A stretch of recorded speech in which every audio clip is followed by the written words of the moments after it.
All I can say is I'm excited for this one. Welcome in, David and Melissa. Good to have you both. Hello. Glad to be here. I was trying to think what to say at the start, and I was thinking back to like when you guys are on the group calls, and what I decided to say is basically every time you guys get on and tell me what's going on, it's always 10K more than I expected it to be, which is a good thing to be known for. So anyway, Us too.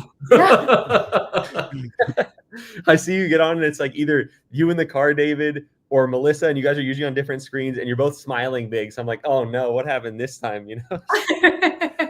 The bigger the smile, the more nervous we are. It just means we're growing. Yeah, that's good.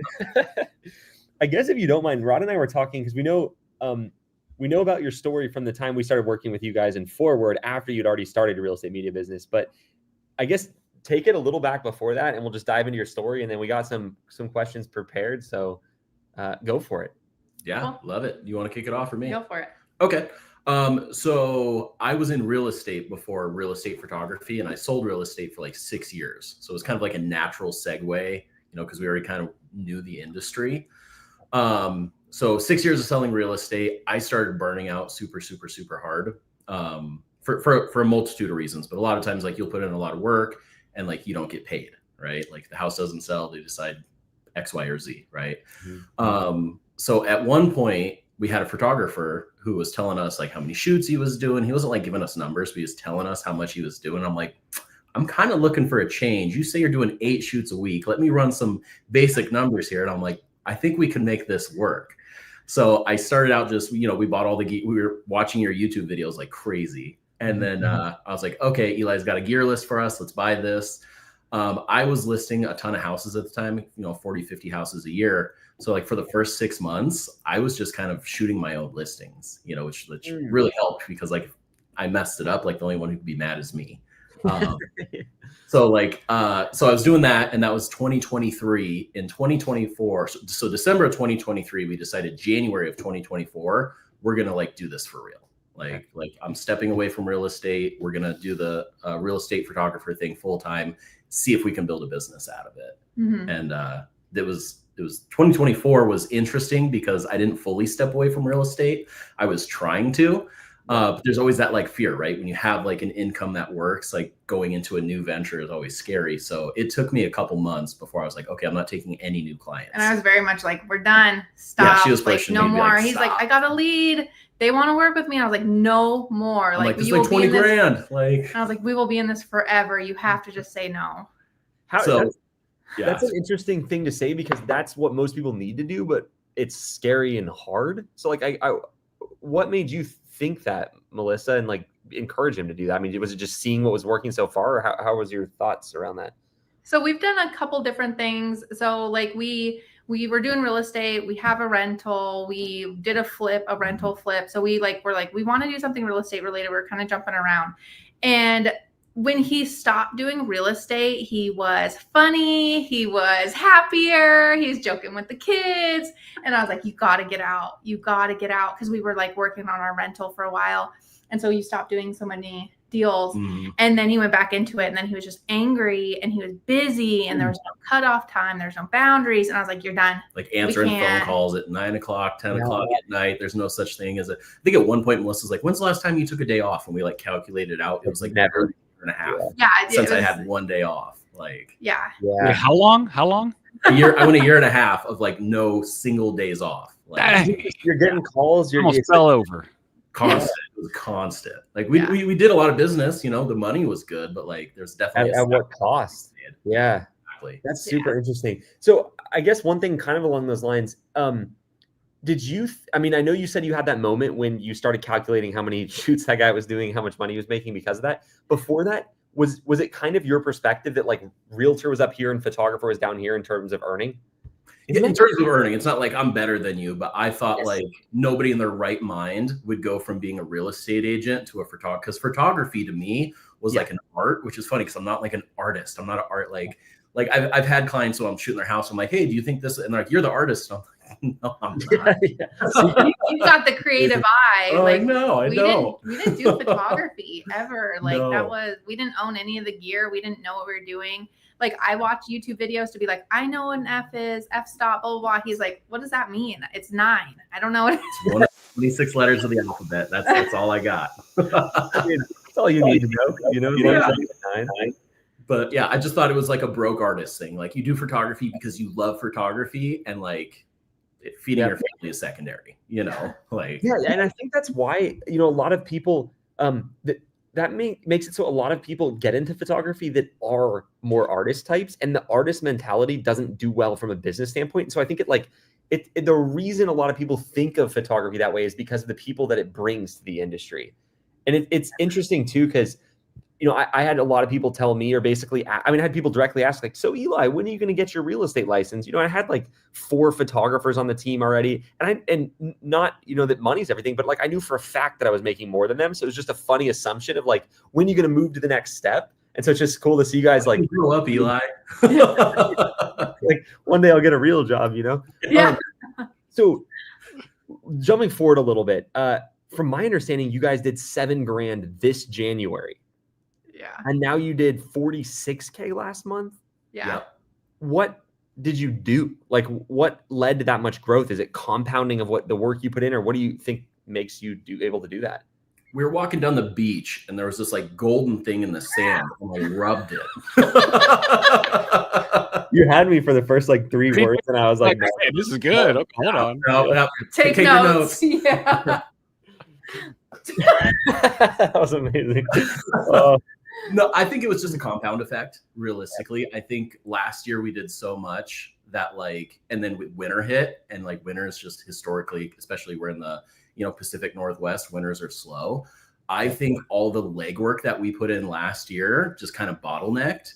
And so that when spring hit this year, all that hard work we put in leading up to this point started coming to fruition and blooming. Like, and also, I mean, I officially the end of last year, like probably October, November, December, probably November, December, I was completely done. My last real estate clients moved into their new home, like everything was finished. So I know me personally, I got to actually give 100% to the photography side. And that's probably gotcha of it.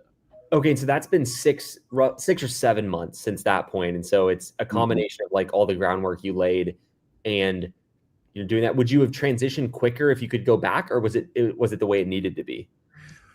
I think I appreciate the growth that we had at the rate we had it, because if we'd have got this right away, I don't think I'd have appreciated it to the degree I do now.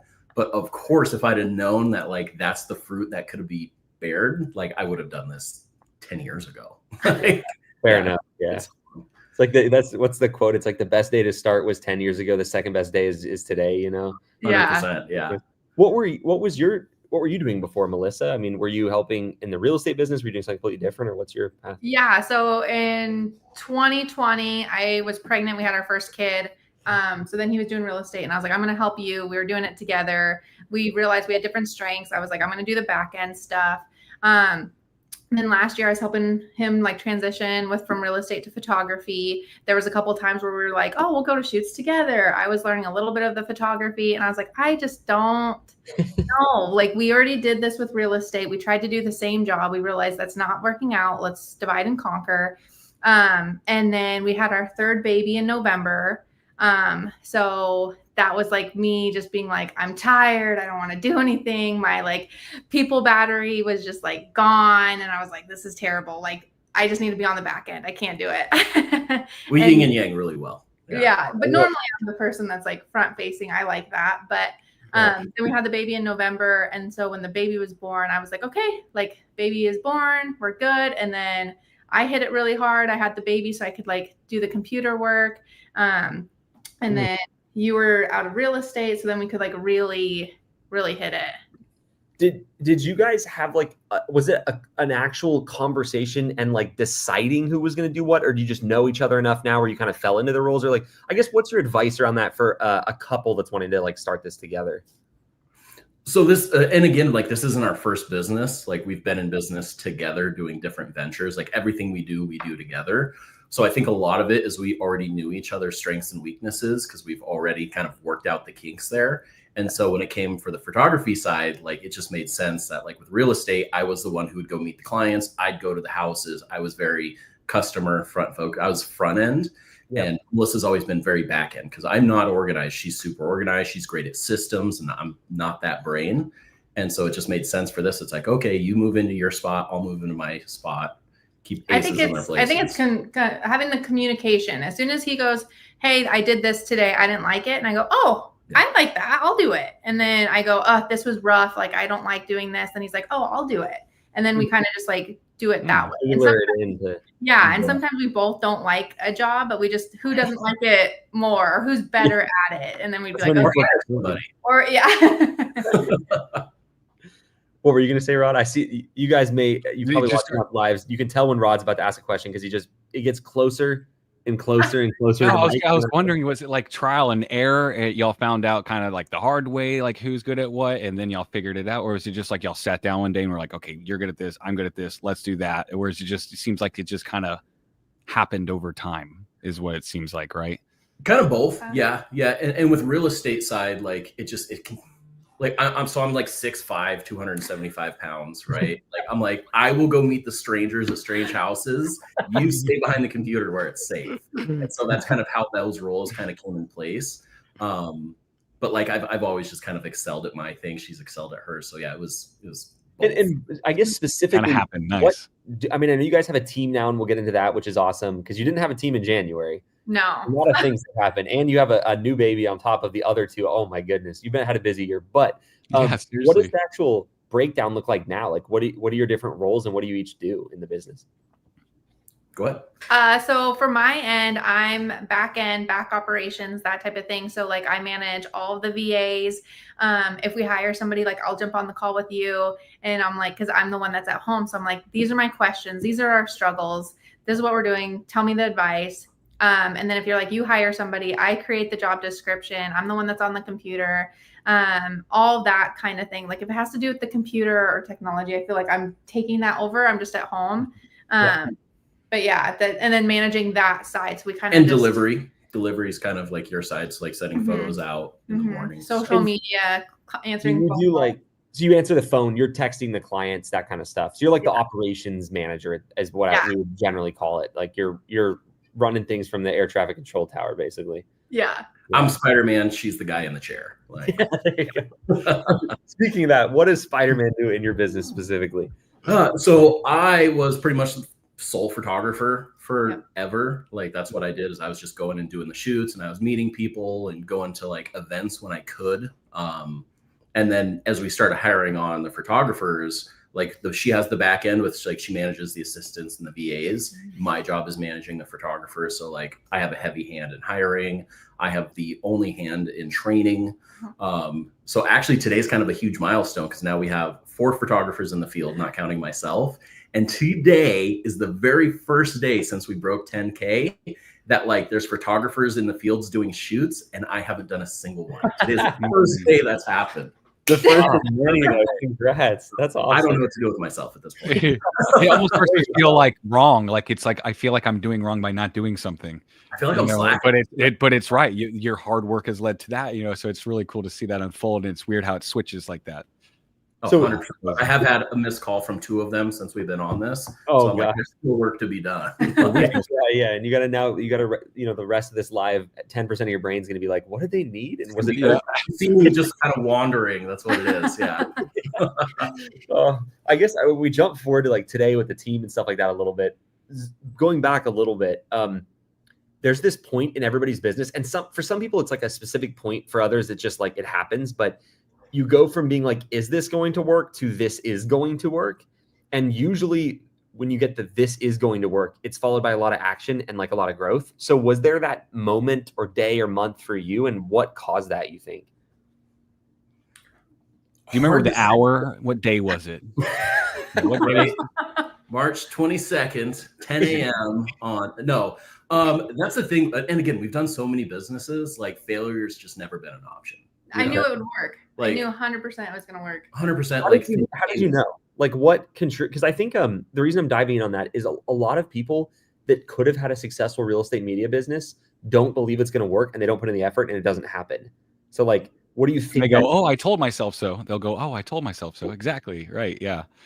Because somebody else has done it. Literally. You guys do it. You have people in coaching that does it. We saw there's 2 bigger companies in Spokane where we live that are doing it. There's one team that you said that we used, or not, like one company that was doing 8 a day, and we're like, if he can do it, we can do it. There's 2 of us. Yeah. And then there was another company who has like 4 photographers, and we were like, then we know that they can be done here, you know. So it was just one of those things that we're like. And we were watching all your YouTube stuff with all your success stories, and the people were like, okay, if they're doing it, we know we can do it. And we've had enough businesses and tried enough like risky stuff, like investing in ourselves, that like we know that like what is that saying? Like everybody stops like 10 feet from gold. Yeah. You know, like and we're like, okay, you just push. You got to outwork the competition. Like it's. Well, I think you did stuff. I mean, from what you just shared, you did stuff that I think is actually harder than real estate media. Like real estate media, as far as businesses go, is pretty simple. Like there's work involved. It's not easy, but it's like there's more people who are trying to be real estate agents. Flipping homes, you can get caught with a bag on that one and like lose a ton of money, you know, caught without the bag. Rather. Yeah. I don't want to do it again. It's almost like this was easier. So it's like, it felt like the easy option, where somebody that's never started a business thinks that this is hard. So I think just making that point is interesting too, of just knowing that like, if someone's out there and they're thinking about starting this, as far as businesses go, it's like, there's 3 types, right? There's service, manufacturing, and product. Like service, by far the easiest. So you already picked an easy category.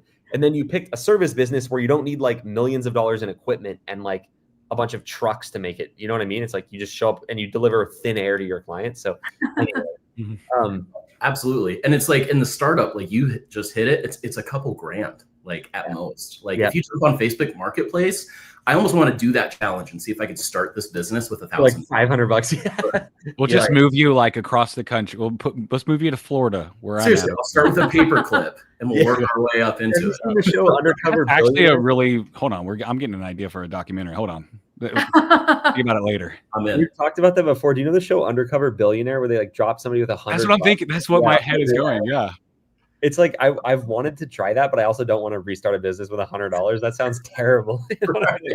They'll make for great content, but it's going to be rough. So I guess for, we're talking about someone that's thinking about starting this, like what advice do you have for, I mean, there's 75 people watching this right now live, a bunch more will watch it after, like a good handful of them haven't done their first shoot.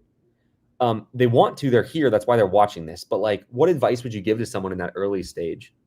Burn the boats, do it. Like realistically, I mean, if you don't do it, somebody else is going to, and that somebody else isn't going to do as good of a job as you are. And they're not going to take care of their clients like you are. And at the end of the day, these people are going to be in a worse position because you didn't jump out and just start paddling. So yeah, good advice. No day like yesterday. Yeah, it's hard. I think in principle, people understand that they need to do that, but it's like really hard to actually do that. And I think it's like they'll have heard that on 5 different Q&As before, right? Because it's such a common theme, not to take away from your advice, because it's timeless. And of course that's what they need. But like, it's interesting because some people will do that today after hearing you say that because of something else you said that I think is interesting. And it's just big picture cool to see, like, we bring on people here. I mean, we didn't give you any questions or answers ahead of time. So like everybody says the same. Nerve-wracking. There you go. But it's just cool. It's fine. Yeah. Next time we'll make it easier, It's just cool to have everybody like say roughly the same thing, which is cool because then it shows there is just sort of a path you can follow. So jumping forward again, little whiplash on this Q&A, but when did you hire your first photographer and what was that process like? First photographer, and just to jump back to that other thing real quick, because I think it's really important for people who do want to like start this business. Like, again, I was in real estate for 6 years. I was selling 40 to 50 houses a year. I'm not top dog, but I was far from the bottom, right? I never once had a photographer reach out to me and offer me a free service or any of that stuff, and it would upset me. Like if somebody reached out to me, on the contrary, people reach out all the time, wanting roofers, this, that. Like I appreciate the hustle. And I think that's what's stopping a lot of people. They have that like hesitancy because they're going to get yelled at or like, absolutely not. Like these real estate agents are also business owners. They're also hustling. We hear just it like all the you time. are. Yeah, all the time. They're like, good hustle. Good hustle. Good hustle. I see you everywhere. I see you're making content. I wish I was doing that. I see you on social media.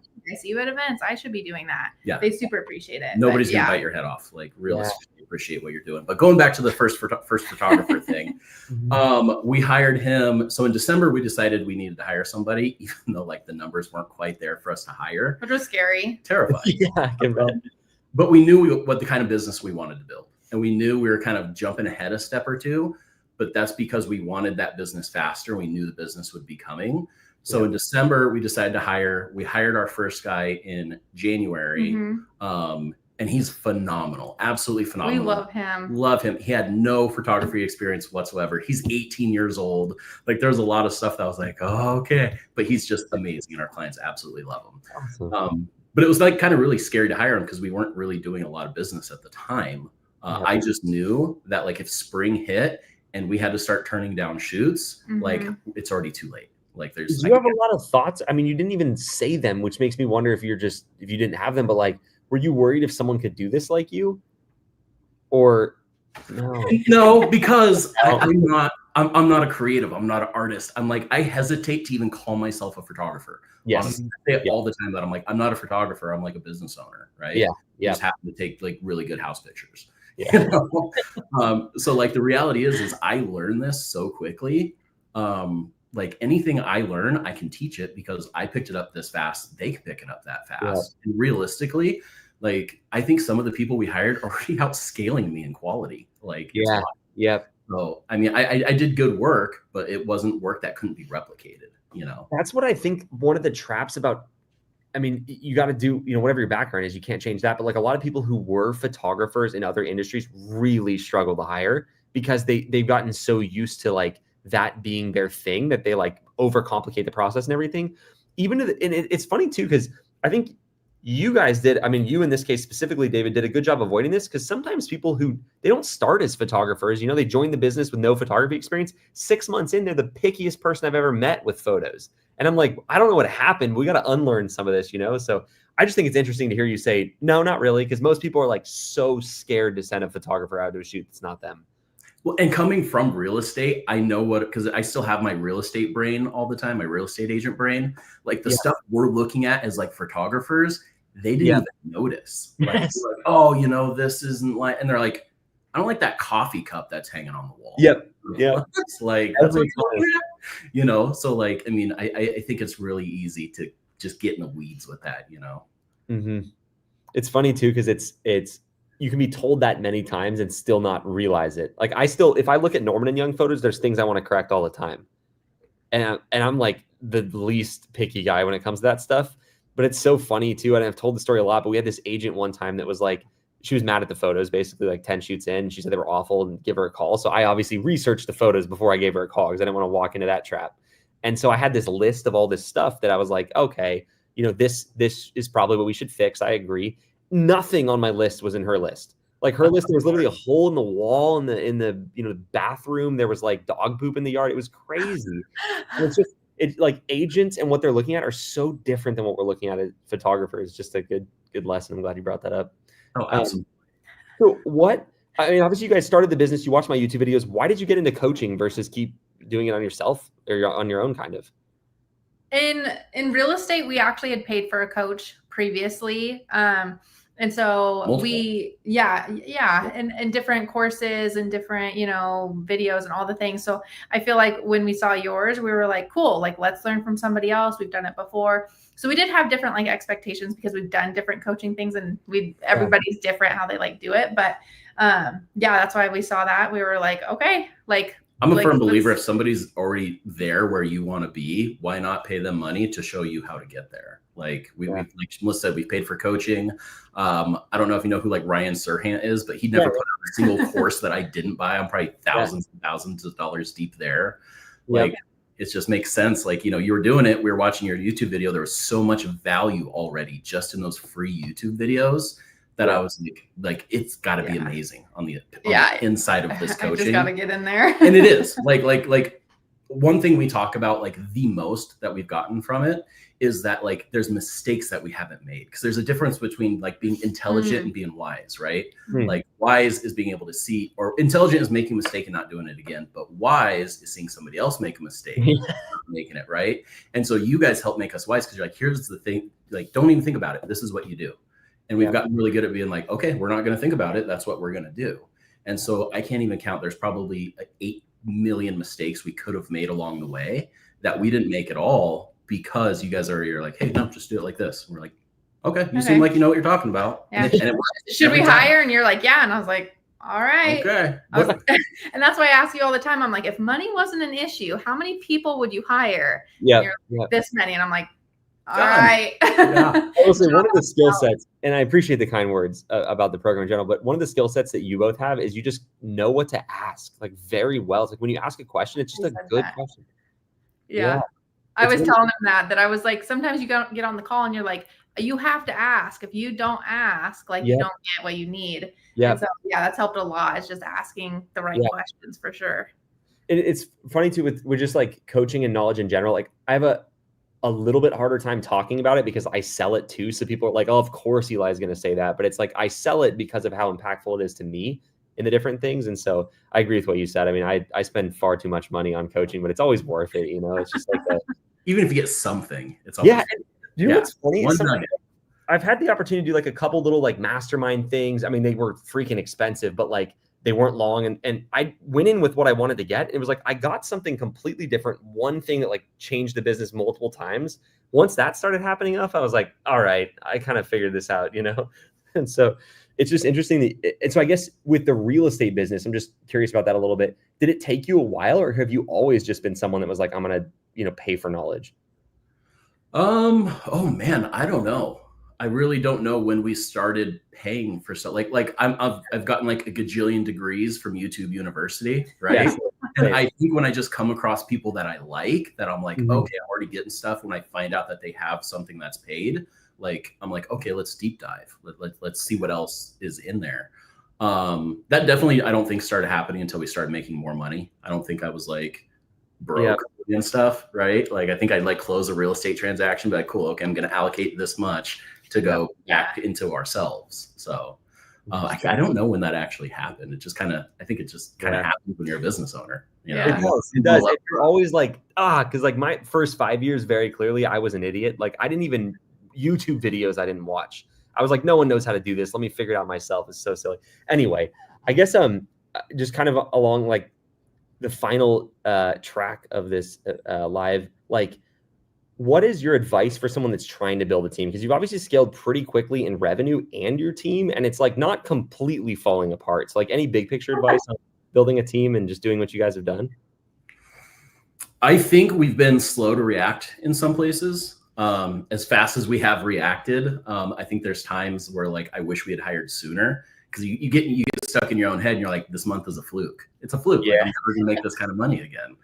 Or like, you know, I'm gonna hire somebody and then I'm gonna have to like fire them because we don't have the business. I think real estate did that to us though, Big because time. it was very like It you make was. a chunk Yep. of your goose eggs, and so The peaks and valleys were way They're more hard. dramatic. so I then can't it's like, okay. Yeah. But one thing that I think Kevin had said to us was, I can make 5 decisions before you make one. And he told us that. We were like, man, we are That just stuck with me so hard. like we were talking because we hired I call her a customer service rep. I don't know. She answers our phones and like talks to our clients and stuff like that. We were talking to Kevin. Kevin said he needed one, and we're like, we need one. So we like made this bet. We're like, okay, first person to hire wins $100, right? Like we were like, okay, you do it, I do it. I think we hired her in like 2 days. I posted the job app that day. I think interviewed her within 2 days, and then she was hired on Monday. Yeah. Yeah. No. And I was like, there you go, Kevin. He's still trying to make that one decision. We're on 5, baby. Yeah. It's been awesome. Like, Yeah. he's definitely helped skyrocket us to it. And again, like going back to the coaching, like I just can't recommend it enough. Like the coaches are awesome. We've been with a couple different ones. Everybody at Brad's amazing. And then Brad's here in the live right now. I saw his comment. Yeah, he's in here somewhere.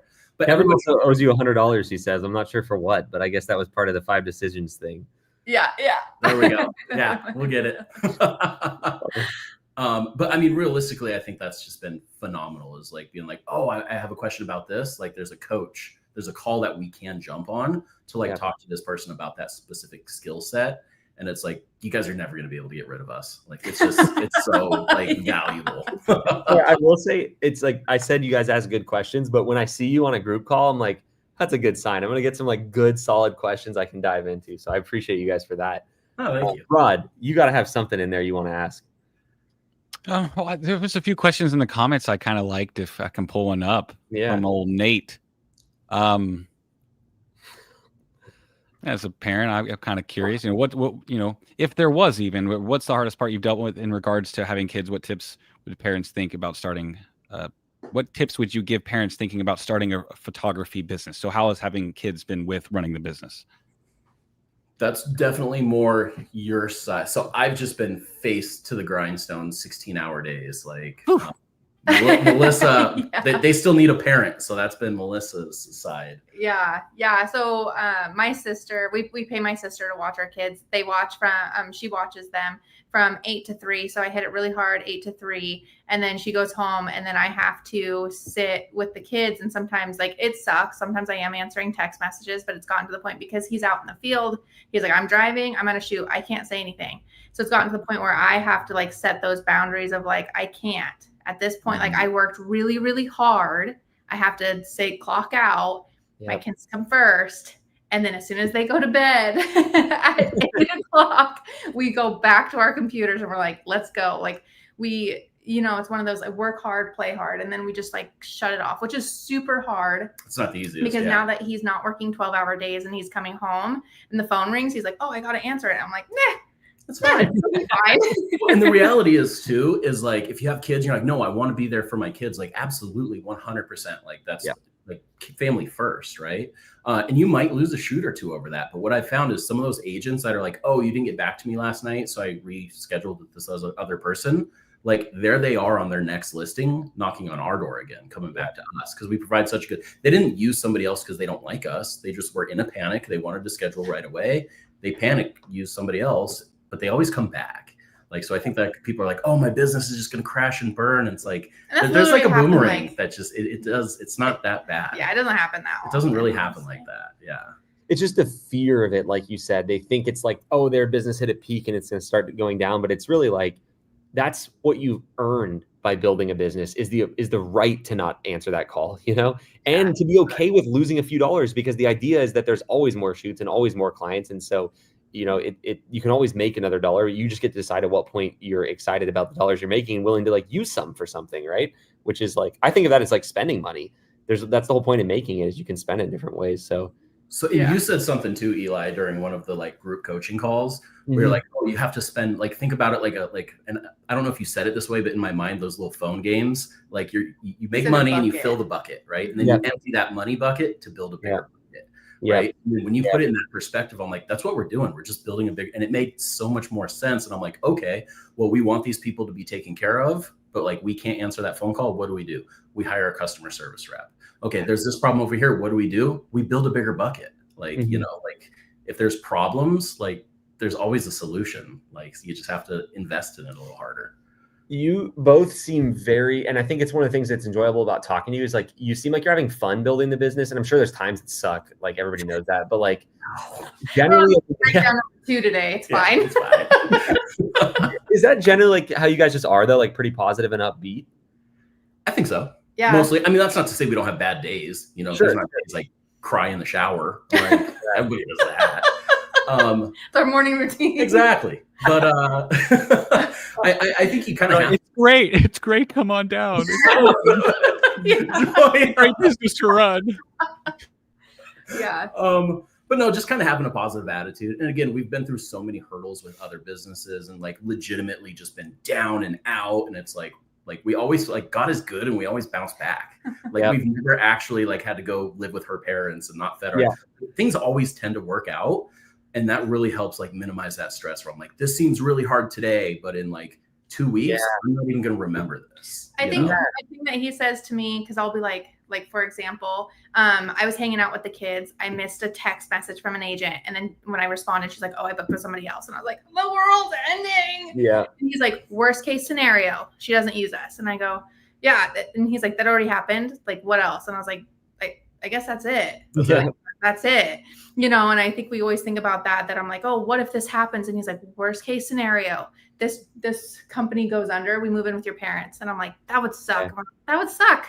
And we've then built businesses before, we'll do it again. We're like, oh, okay. Yeah. Like when you contextualize something like that, that's really helpful. I do that too a lot, where you just think of the backup plan, and most of the time it's not even that bad. Yeah. It's like, you don't want to do it, but it's like, all right, we get to restart. It's kind of fun. You have that, I don't know, it's a different attitude on it, which I think a lot of people are just very fear-based when they build a business. And the more you can get yourself out of the fear, you make way better decisions, and you're more likely to not have the worst case outcome happen when you're more optimistic about it. And it's just more fun. Yeah. It's like you don't make as many bad decisions, because when you're making those decisions based on fear, they're terrible. You're almost always going to make the wrong decision, or at least not the best decision you could have. Yeah, and it's like, if you're walking like down the street and you start focusing on something, like you start walking towards it, it's like, that's what happens when you're thinking very fear-based. Like you end up making the stuff you didn't want to have happen. It's very funny. And I think like one thing, this is just a trait I had that's helped me. Like we all have traits that help us, but one of them for me is like, whenever something I don't like happens, like my brain first just goes to like, oh, nice. And then saying that like makes it less bad somehow. You know what I mean? Then you're like, all right, we'll fix it.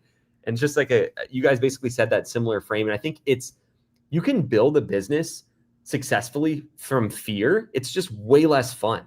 Like it's way more fun. A lot more of this. Yeah. Wearing a lot more hats. Exactly.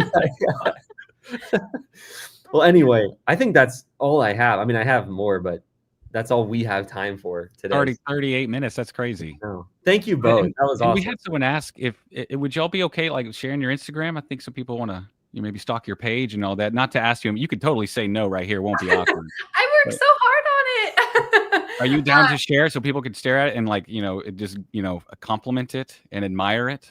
Yeah. What is y'all's IG? It's at Real Focused Media. FOCUSED. And there's a video that I think I'm going to pin to the top, but it's of David dancing. And I think I'll just pin, because you were like, are you guys having fun? And I'm like this. I have so many clips of him dancing that I'm like right here. You want to know what we're like? You posted that, you really, but then like people love it. And I'm like, all right. Well, everyone flood to go watch that video, please, right now. Yeah. Real quick. this is you, I think, Melissa, because you mentioned it, but like your social media is so good. Like the Hold on. posting and stuff, those are so good. Like the story you had about the realtor and like you had this, that's just good quality social stuff. So anyway, I appreciate you sharing your handle. But yeah. Do you have a background in social media, or are you just having some fun? Oh, it's Like, just are fun. you I just that watch good a at lot. it? I've never made a real estate listing video, by the way, but I can tell you if it's good or if it's bad. She does have an Like eye for it, I'm the one that watches it. I'm like, what is we this? got to change this. We got to change that. You got to start doing this. And I'm like, you don't even know how to hold a camera. yeah, just you do it and hand her the camera. You know, I love y'all's family photo on it too. Yeah, y'all's Instagram is amazing. it is. Oh, thank you. Well, thank you both for your time as well. I know you're busy and excited to. We'll have you back when you hit 100K in a month. How about that? Yes. See you guys in a month. Yeah, Let's go. I love how earlier y'all were talking about like seeing people getting interviewed and being like, well, we can do that. And now you are those people where people watch and go, hey, we can do that. Like, it's cool. It's all like coming full circle. So congrats. This was actually, I never told Eli this. This was actually on like my list of like 6, because we wrote a list of like, okay, if we hit this, that's success. And having Eli interview us on our business was literally on my list. I didn't ever want to tell you because I didn't want it to like jinx it. Or like you did it because it was on my list, but it was nice. So like that's amazing. Well, thanks for sharing that. That's great. Yeah. If that was on your list, hopefully coming back twice is on your list. So yeah. We can't know that. Don't tell us though. Don't tell us. You know? Yeah. Oh, well, thank you both. Have a Thank great you. evening and appreciate you being on here. Thank For you. Winterfell. For Winterfell. Yeah. That's right. See you guys later. Bye, y'all. Bye. That was awesome. They're great. They are. No, it's I was like genuinely when they get on a group call and I know they're about to ask questions, I'm like, we're about to have some great questions in here. So anyway, all right, let's see. I think it's time to jump into actual questions now. Yeah. And some people had questions for them that I know we can answer, and some questions they had for them that I was like, okay, we can't answer for them. But some I know, I feel like we'll know. So yeah. Well, let's do wins first. Yeah, flood with wins, and then flood your question again, or don't flood your question. Maybe. Let's do wins, flood the wins, and then start throwing in the questions too as well. And then we'll start going. Just curious, if you're new here, post that as well. We always like to see that. If you're new to a live, then we'll let those questions flood, and we got to start with the wins.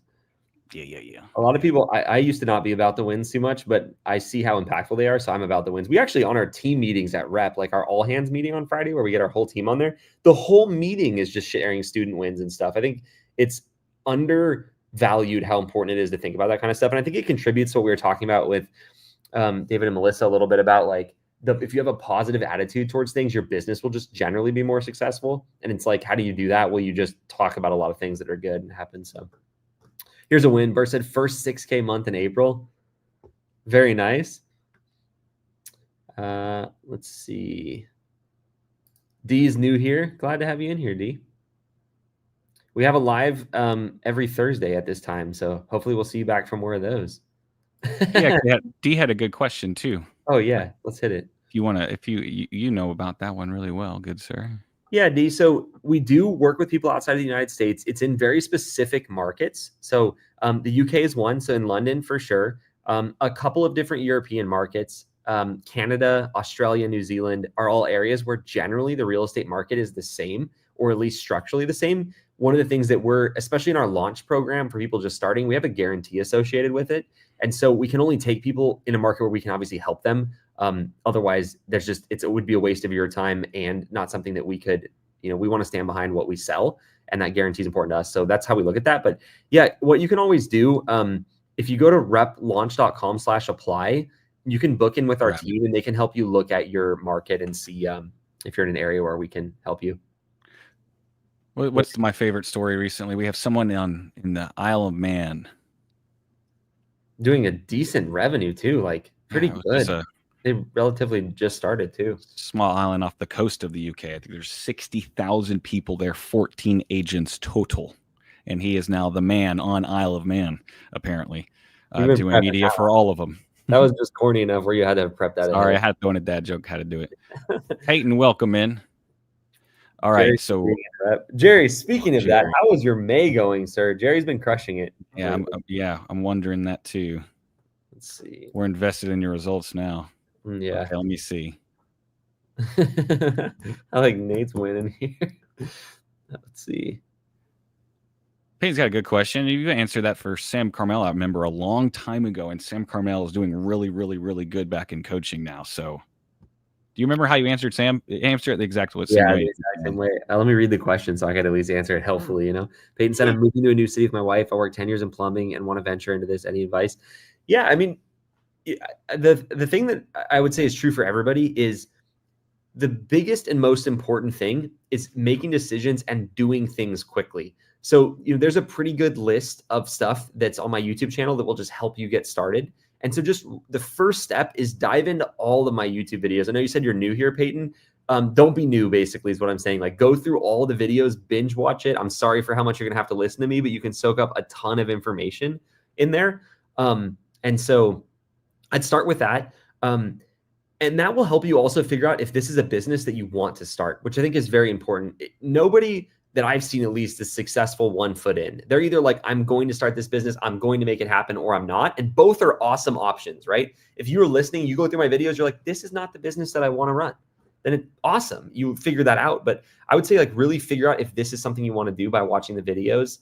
And then dive all in. If you're in a position to do coaching, talk with the team and at least figure out if that's an option for you or something you want to do. Like, again, with the baseline being you have to be wanting to do this business first. If you don't want to do this business, don't spend any more time here, Let's see. And I was just saying, I was putting Isaac's up on there too. So Peyton, Isaac on our team is someone you might have been scheduled with a bit ago, but he's incredible. If you want to book back in with him and start to chat through the process, see how things are looking.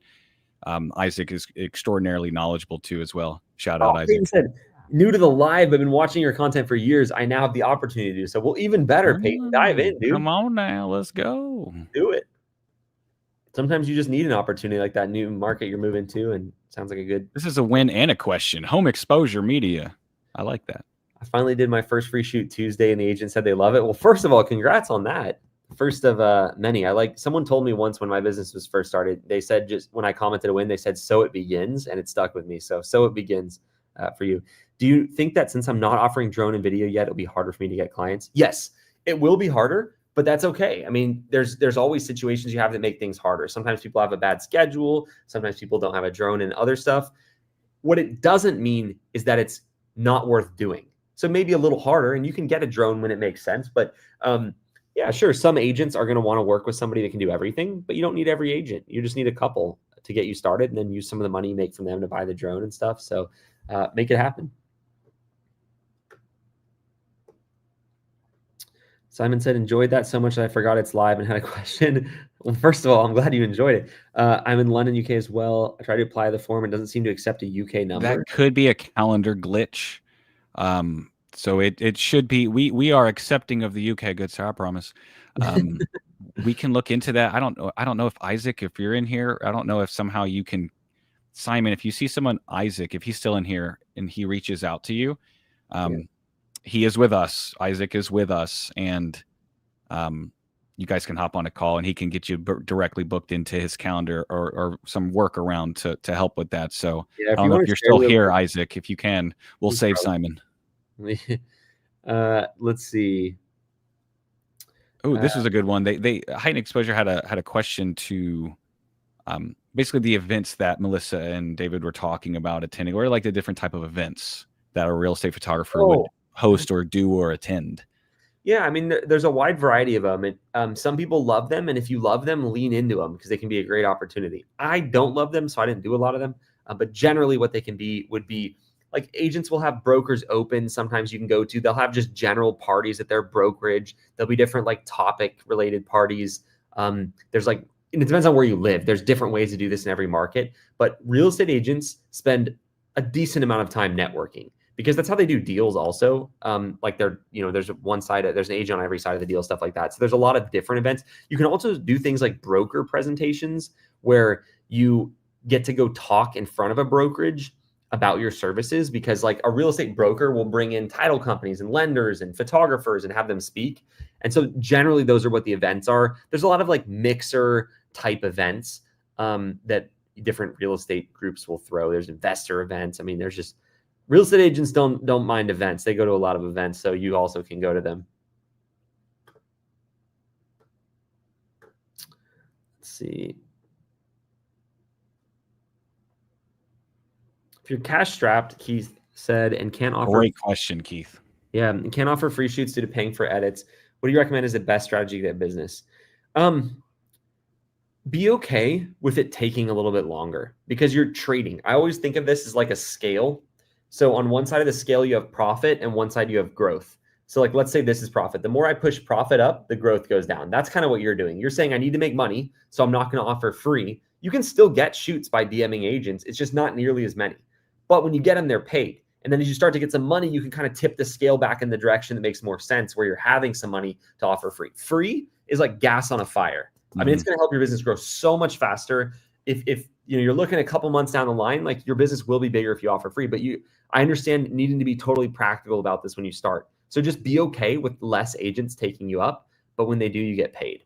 But yeah, I mean, the other thing I would do is, being practical on both sides. There's practicality in your business and practicality in your life. And I don't know your situation, so obviously I can't speak to that, but do whatever you can. I mean, there's a grind period when you first start. Maybe you're already in that. And so, this isn't helpful telling you that, but like figure out what you can do to make more money, whether it's, asking for a raise in your job, whether it's taking more hours, whether it's picking up Uber on the side. There's going to be a sacrifice at the start, especially just like an investment. If you think about like buying a rental property, the day you buy it sucks. You just lost money. You had to pay money in, but you're paying money in for an investment in the future. But investment isn't always money, right? Sometimes it's your time. Sometimes it's sacrificing the things you would normally get to do. So those would be my thoughts. It's a nice win from Chris. Me and some of my BNI power painters brought 25 agents into my studio last week for a headshot event. Good return. Yeah, I probably got some clients out of that one. Oh yeah. Let's see.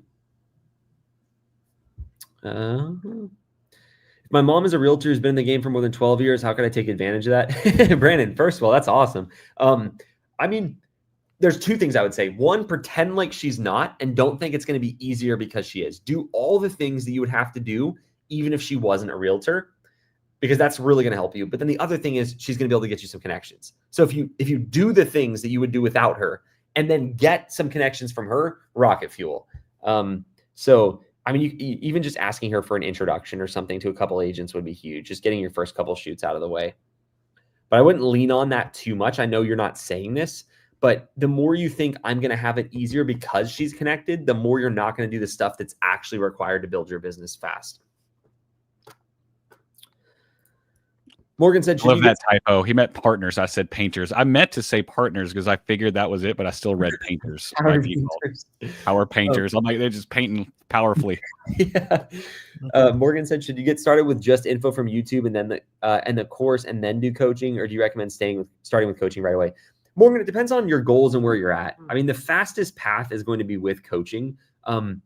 But the reason I make YouTube videos is a couple of reasons. One, to help people understand and see if they want to do this business, but also give people a way to get started. So it totally depends on your goals. Coaching is going to be faster and less mistakes, but YouTube's free. And so you have to weigh that.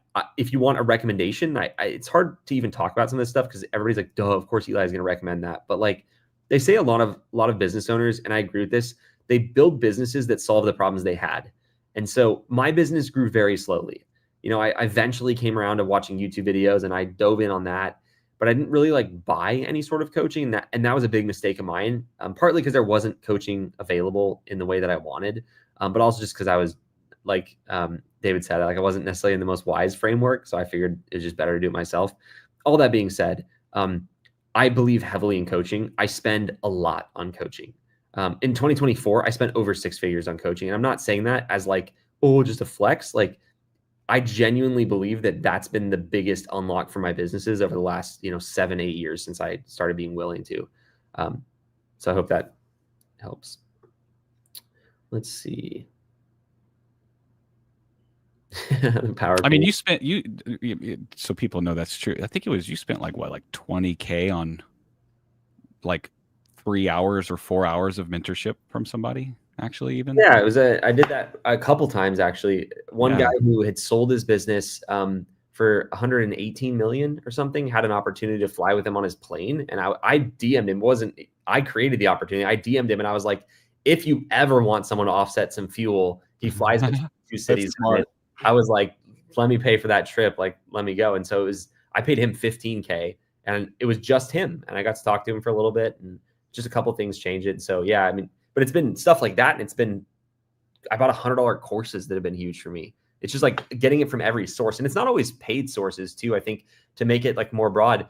I mean, if you're driving and listening to music over audiobooks, you're not doing the type of thing that you should be doing if you're serious about growing a business. So like start using that time more thoughtfully. It's like listen to audiobooks. Those are $20, right?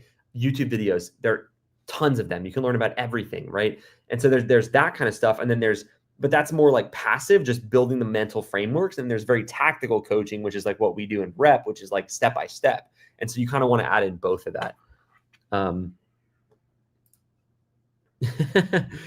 So here's the deal, Nate. We are trying so hard to get him for the conference this year. Mm-hmm. And it's not the money. It's $125,000 to have him speak. And it's quite expensive. It's expensive, but we like gulped and said, okay, we're going to do it.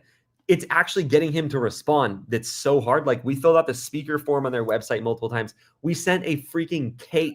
Bailey on our team made a cake and sent it to him. And it was so it has good. Like his screen printed face on there that says like never skip dessert or REPP 2025. And like we're working on it. Dave, we tried to show up now. Is that stalker? Is that okay? Yeah, I might have to show up. We're gonna amp it up. We're about to send a physical huge check there.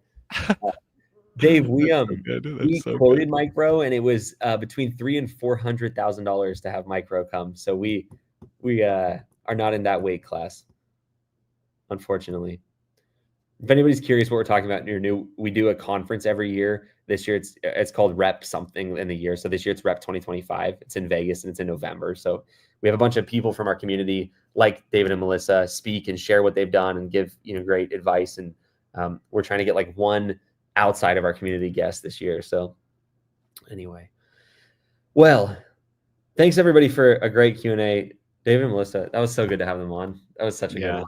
I was excited. They had Game of Thrones, flags in the back. So I was a fan immediately upon meeting them. So. When we were backstage, I've never seen that. And so Rod and David started talking about it. And I was like, what are we talking about right now?